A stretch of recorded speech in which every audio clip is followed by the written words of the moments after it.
Hello everybody, welcome up into the studio for our weekly look around at what's growing on here during the winter in my indoor gardens that are I guess now on all 3 stories of the house.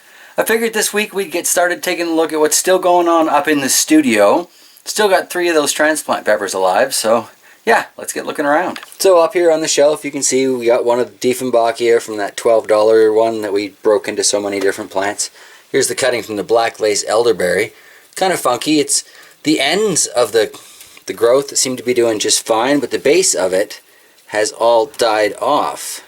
Very strange, very strange. My little lemon tree is dropping its leaves, but oh, I was going to say it kind of looks like it's still alive. The top of this isn't looking good though. Troubling.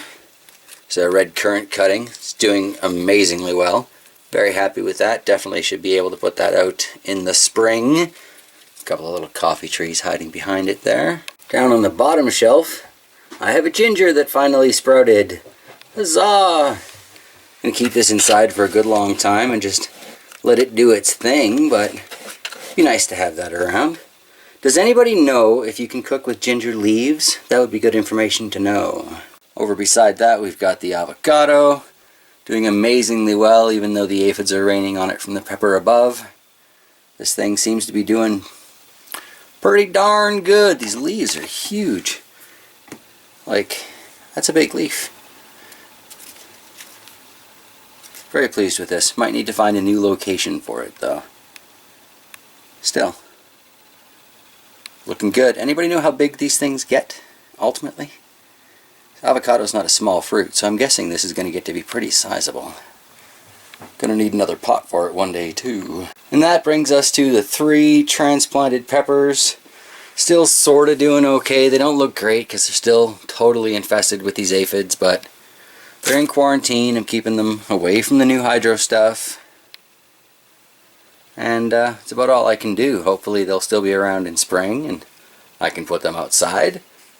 And predator bugs will come and devour them then. But this sand dollar pepper has gotten freakishly huge. Getting on time to trim that back, see what I can do with it. Need to find out what the cat's attacking behind me. And then we'll move downstairs. Quit destroying the Whiskas box. Grrr. And back here with their lovely snowy backdrop we have my little windowsill collection of hot peppers. Mostly hot peppers.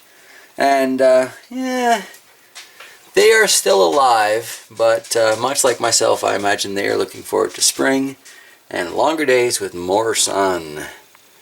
Here we've got the mostly part, that's the Venus flytrap seeds. Not looking good. I think I'm going to dump this out and try again. Which I guess brings us down into the dungeon to take a look at that hydroponic garden and maybe discuss a couple of ideas. So those 2 plants sitting on the shelf here seem to be doing just fine. That scraggly little sage seems to be enjoying the 24-hour light. That pumpkin seedling though, that's gonna be huge. I'll have some fun playing with that. On the failure side of things, we've got more of those Venus flytrap seeds. Not really working out for me there. But in the hydro garden itself, both little reaper seeds poking themselves up above the clay. That's exciting. And then down here in this one we've got 6 of the crimson reds that are popping up, so definitely a case of overplanting. We'll see what this garden can do with that. The little herb container beside it there. Looks like the basil might actually be taking off now. Certainly seems to be some new growth in there.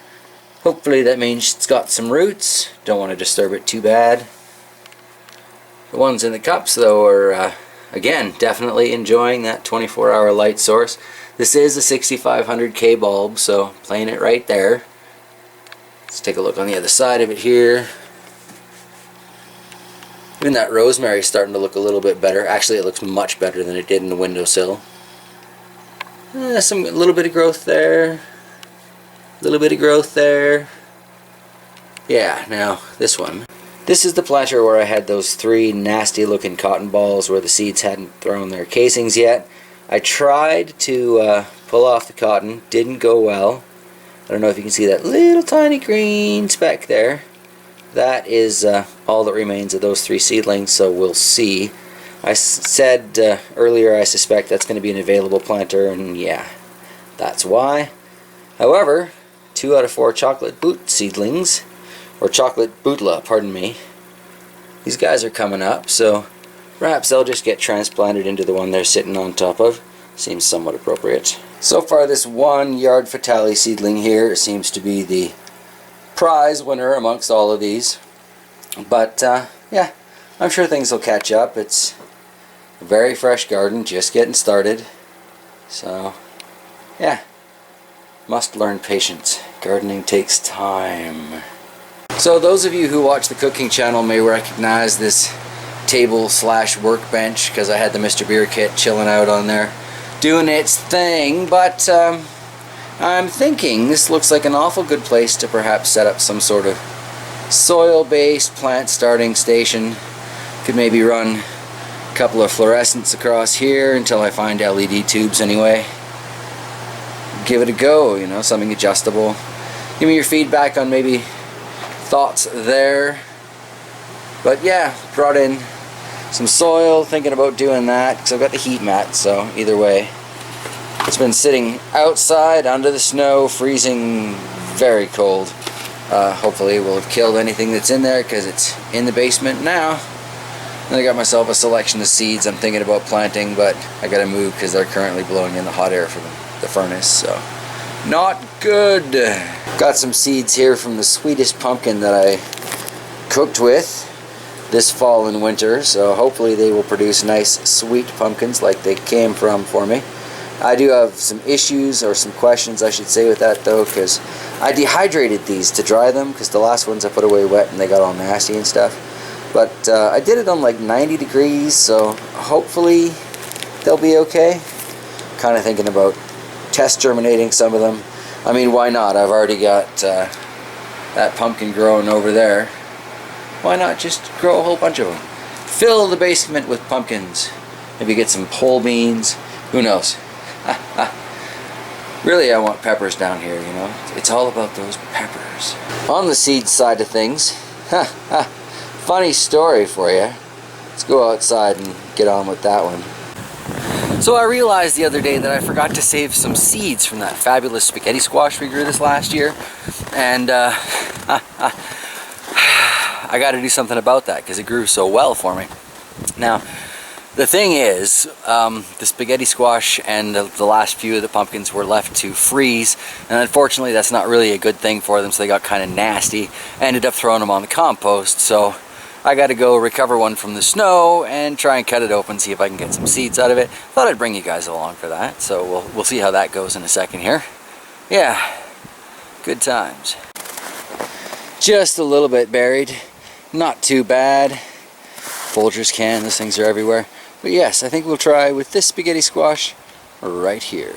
Now that I think about it, I'm going to need to let this sucker thaw before I can get those seeds away from the flesh anyway, so stink or no, I guess I got to take it inside. Such is life. Nice size squash, what a shame. Oh well, not really a big deal anyway. After all, we got the seeds to grow these from one at the store, so if this doesn't work, I can always just get a spaghetti squash at the store. Alright, so what the heck, might as well give this a go anyway. Got myself psyched up to hack a frozen spaghetti squash, so little tiny hatchet. That worked pretty well.